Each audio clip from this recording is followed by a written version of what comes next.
Olá, boa noite. Seja muito bem-vindo, seja muito bem-vinda ao Centro Espírita Morada Cristã. É uma alegria imensa ter você conosco para mais este instante de recolhimento e preparo para o atendimento espiritual, por meio das preces intercessoras.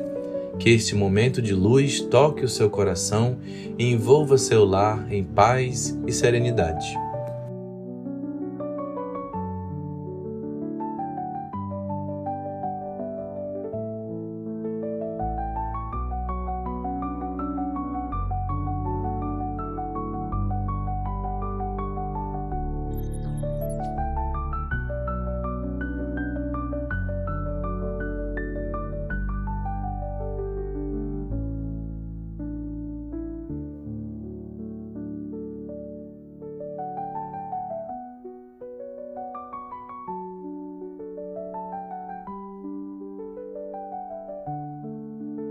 Aproveite esse tempo e coloque ao seu lado sua garrafa ou copo de água, com fé e confiança, para que ela seja fluidificada de acordo com as suas necessidades.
Hoje daremos início ao nosso preparo com a leitura do capítulo 13 do livro Boa Nova, psicografado por Chico Xavier, pelo espírito de Humberto de Campos, editora FEB, cujo título é Pecado e Punição.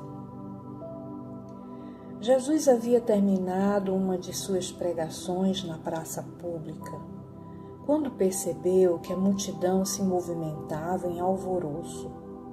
Alguns populares mais exaltados prorrompiam em gritos, enquanto uma mulher ofegante, cabelos desgrenhados e faces macilentas, se aproximava dele, com uma súplica de proteção a lhe sair dos olhos tristes.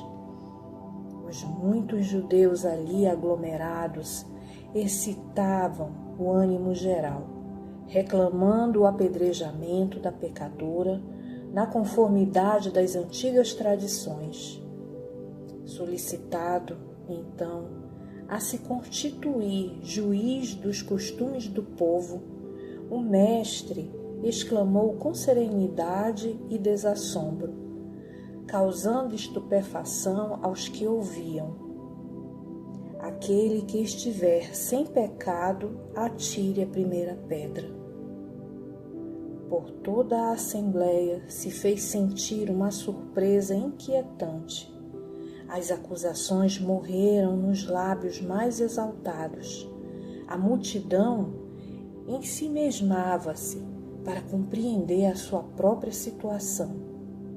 Enquanto isso, o mestre punha-se a escrever no solo despreocupadamente.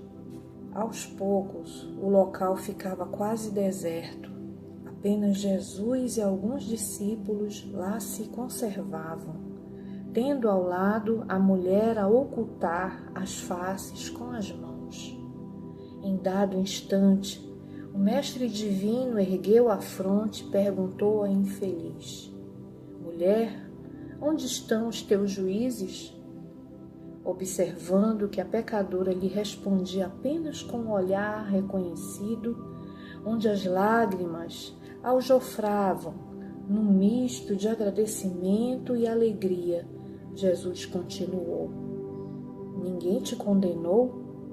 Também eu não te condeno. Vai e não peques mais. A infeliz criatura retirou-se, experimentando uma sensação nova no espírito. A generosidade do Messias lhe iluminava o coração em claridades vivas que lhe banhavam a alma toda. Mas, enquanto a pecadora se retirava, presa de imensa alegria, os poucos discípulos que se encontravam junto do Senhor não conseguiam ocultar a estranheza que lhes causava o seu gesto.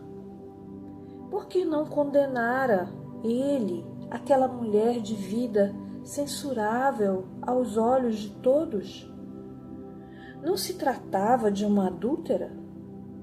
Nesse íntere, João se aproximou e interrogou: Mestre, por que não condenastes a meretriz de vida infame? Jesus fixou no discípulo o olhar calmo e bondoso e redarguiu: quais as razões que aduzes em favor dessa condenação? Sabes o motivo por que essa pobre mulher se prostituiu? Terás sofrido alguma vez a dureza das vicissitudes que ela atravessou em sua vida? Ignoras o vulto das necessidades e das tentações que a fizeram sucumbir a meio do caminho. Não sabes quantas vezes tem sido ela objeto do escárnio dos pais, dos filhos e dos irmãos das mulheres mais felizes. Não seria justo agravar-lhe os padecimentos infernais da consciência pesarosa e sem rumo. Entretanto, exclamou João, defendendo os princípios da lei antiga: ela pecou e fez jus à punição. Não está escrito que os homens pagarão ceitil por ceitil os seus próprios erros? O mestre sorriu, sem se perturbar, e esclareceu: ninguém pode contestar que ela tenha pecado. Quem estará irrepreensível na face da terra? Há sacerdotes da lei, magistrados e filósofos que prostituíram suas almas por mais baixo preço. Contudo, ainda não lhes vi os acusadores. A hipocrisia costuma campear impune, enquanto se atiram pedras ao sofrimento. João, o mundo está cheio de túmulos caiados. Deus, porém, é o Pai de bondade infinita, que aguarda os filhos pródigos em sua casa.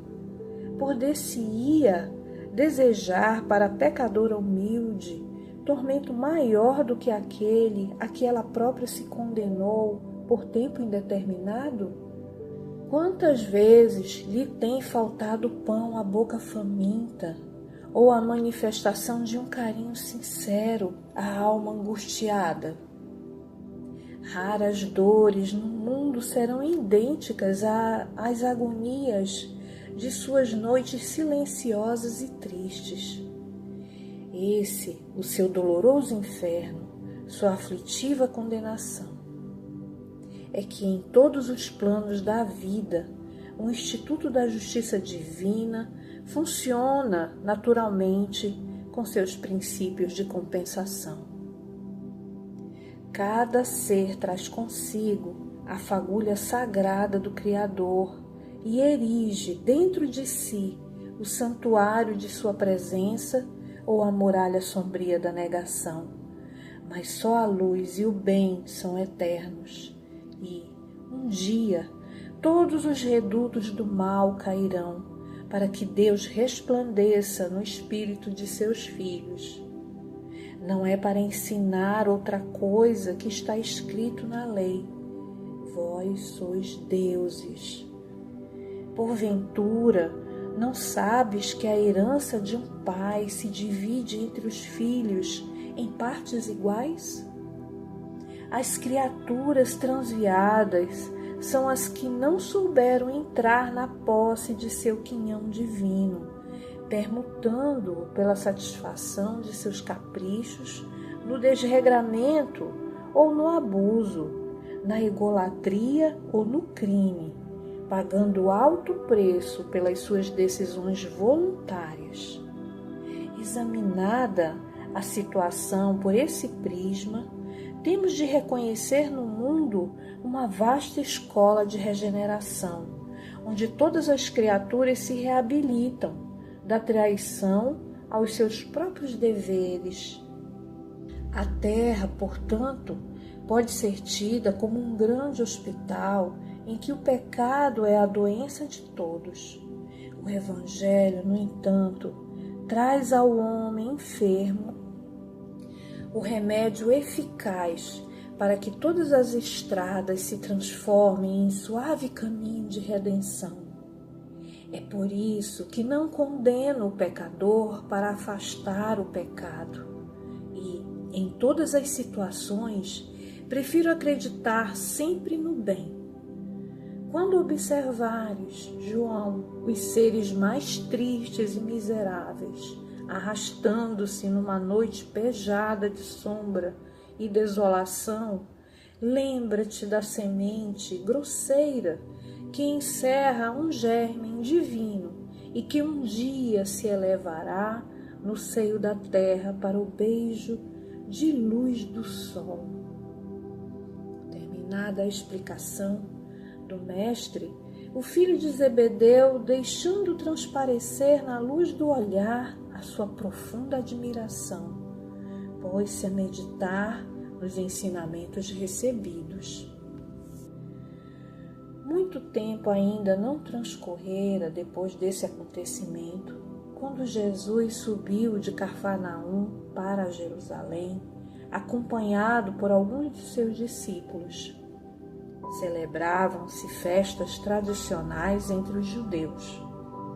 O Messias chegou no sábado, sob a fiscalização severa dos espíritos rigoristas de sua época. Não foram poucos os paralíticos que o cercaram, ansiosos pelo benefício de sua virtude salvadora. Escandalizando os fanáticos, o Mestre curava e consolava na sua jornada de gloriosa redenção, explicando que o sábado fora feito para o homem e não o homem para o sábado. Enfrentava sorridente as preocupações dos mais exigentes.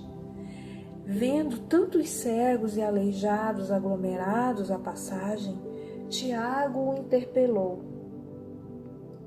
Mestre, sendo Deus tão misericordioso, por que pune seus filhos com defeitos e moléstias tão horríveis? Acreditas, Tiago, respondeu Jesus, que Deus desça de sua sabedoria e de seu amor para punir seus próprios filhos? O Pai tem o seu plano determinado com respeito à criação inteira. Mas, dentro desse plano, a cada criatura cabe uma parte na edificação, pela qual terá de responder. Abandonando o trabalho divino para viver ao sabor dos caprichos próprios, a alma cria para si a situação correspondente, trabalhando para reintegrar-se no plano divino, depois de se haver deixado levar pelas sugestões funestas, contrárias à própria paz. João compreendeu que a palavra do Messias era a confirmação dos ensinamentos que já ouvira de seus lábios na tarde em que a multidão exigia o apedrejamento da pecadora. Afastaram-se em seguida do tanque de Betsaida, cujas águas eram tidas em Jerusalém, na conta de miraculosas, e onde o mestre fizera andar paralíticos, dera vista a cegos e limpara leprosos. Na companhia de Tiago e João, o Senhor encaminhou-se para o templo, onde um dos paralíticos que ele havia curado relatava o acontecido, cheio de sincera alegria. Jesus aproximou-se dele e, deixando entrever aos seus discípulos que desejava confirmar os ensinamentos sobre pecado e punição, falou-lhes abertamente, como se lê no texto evangélico de João: Eis que estás são, não peques mais, para que te não suceda coisa pior. Desde que esses ensinos foram dados, novas ideias de fraternidade povoaram o mundo, com respeito aos transviados, aos criminosos e aos inimigos, atingindo a própria organização política dos estados. O Império Romano vulgarizara os mais nefandos processos de regeneração ou de vingança. Escravos ignorantes eram pasto das feras nos discernimentos públicos pelas faltas mais insignificantes nas casas dos patrícios. Só de uma vez 30.000 desses servos a quem se negava qualquer bem do espírito foram crucificados numa festa, próximo aos soberbos aquedutos da Via Ápia. Os açoites humilhantes eram um castigo suave. Entretanto, desde a tarde em que Jesus se encontrou com a pecadora, diante da multidão, um pensamento novo entrou a dominar aos poucos o espírito do mundo. A substância evangélica do ensino inovidável penetrou o aparelho judiciário de todos os povos. A sociedade começou a compreender suas obrigações e procurou segregar o criminoso, como se isola um doente, buscando auxiliar-lhe a reforma definitiva. Por todos os meios ao seu alcance, os menores delinquentes foram amparados pelas numerosas escolas de regeneração. Todo o sistema de justiça humana evoluiu para os princípios da magnanimidade, e os juízes modernos, lavrando suas sentenças sem nunca haverem manuseado o Novo Testamento, talvez ignorem que procedem assim por ter sido Jesus o grande reformador da criminologia. Assim seja.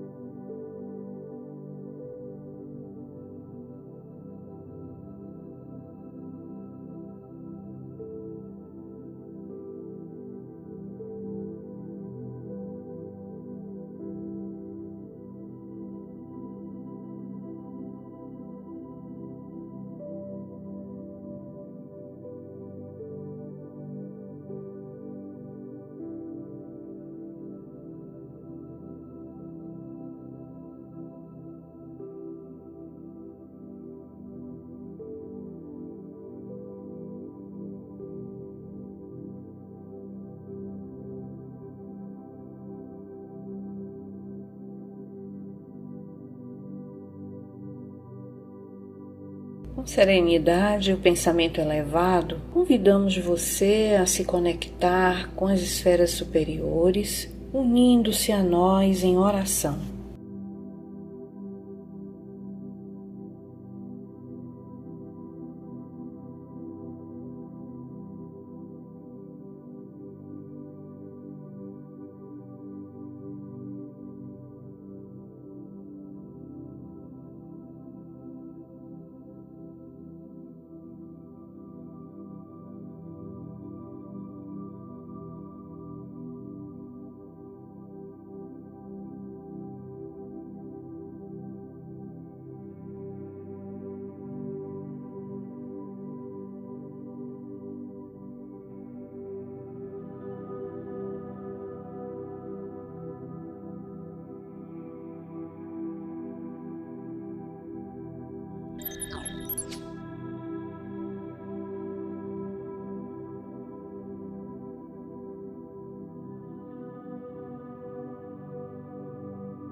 Agora vamos fazer a leitura da prece, intitulada Prece por Luz, pelo Espírito de Emmanuel, contida no livro Ceifa de Luz, psicografado por Chico Xavier, pelo Espírito de Emmanuel, publicada pela editora FEB, e nos diz assim: Senhor, estamos em oração, rogando-te mais luz por acréscimo de misericórdia. Clareia-nos o entendimento, a fim de que conheçamos em suas consequências os caminhos já trilhados por nós. Entretanto, faze-nos essa concessão mais particularmente para descobrirmos, sem enganos, onde as estradas mais retas que nos conduzam à integração com os teus propósitos. Alteia-nos o pensamento, não somente para identificarmos a essência de nossos próprios desejos, mas sobretudo para que aprendamos a saber quais os planos que traçastes a nosso respeito. Ilumina-nos a memória, não só de modo a recordarmos com segurança as lições de ontem, e sim, mais especialmente, a fim de que nos detenhamos no dia de hoje, aproveitando-lhe as bênçãos em trabalho e renovação. Auxilia-nos a reconhecer as nossas disponibilidades. Todavia, concede-nos semelhante amparo, a fim de que saibamos realizar com ele o melhor ao nosso alcance. Inspira-nos, ensinando-nos a valorizar os amigos que nos enviaste. No entanto, mais notadamente, ajuda-nos a aceitá-los como são, sem exigir-lhes espetáculos de grandeza ou impostos de reconhecimento. Amplia-nos a visão, para que vejamos em nossos entes queridos não apenas pessoas capazes de auxiliar-nos, fornecendo-nos apoio e companhia, mas acima de tudo na condição de criaturas que nos confiaste ao amor, para que venhamos a encaminhá-los na direção do bem. Ensina-nos a encontrar a paz na luta construtiva, o repouso no trabalho edificante, o socorro na dificuldade e o bem nos supostos males da vida. Senhor, abençoa-nos e estende-nos as mãos compassivas em tua infinita bondade, para que te possamos perceber em espírito na realidade das nossas tarefas e experiências de cada dia, hoje e sempre. Assim seja.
Queridos irmãos e irmãs, vamos seguir agora em recolhimento com um coração agradecido a Deus pela dádiva da vida e pelas bênçãos que muitas vezes em silêncio nos cercam.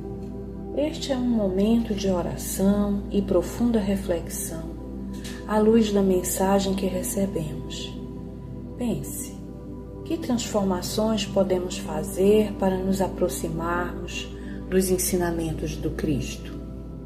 Agora, você está convidado a fazer uma prece por você, seus entes queridos e por aqueles que precisam de auxílio.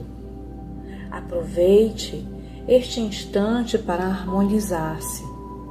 Entregue-se com confiança à oração sincera, à escuta interior e à luz divina que o envolve neste momento. Se terminar sua prece antes do encerramento desta harmonização, permaneça relaxado, permitindo que essa melodia suave envolva você nos melhores sentimentos.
Queridos amigos e amigas, encerramos mais um momento de preparo por meio das preces intercessoras para o seu atendimento espiritual, cultivando gratidão no coração.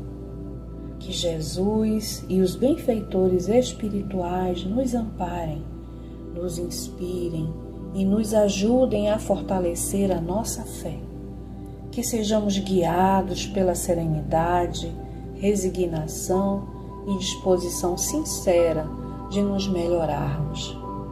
Que tenhamos coragem para mudar e sabedoria para reconhecer o que deve ser mudado. Se Deus assim permitir, nos encontraremos novamente na próxima segunda-feira. Que a sua semana seja iluminada por pensamentos elevados, sentimentos de amor e fraternidade. Receba o nosso abraço carinhoso e fique com o amor de Deus em seu coração. Até breve.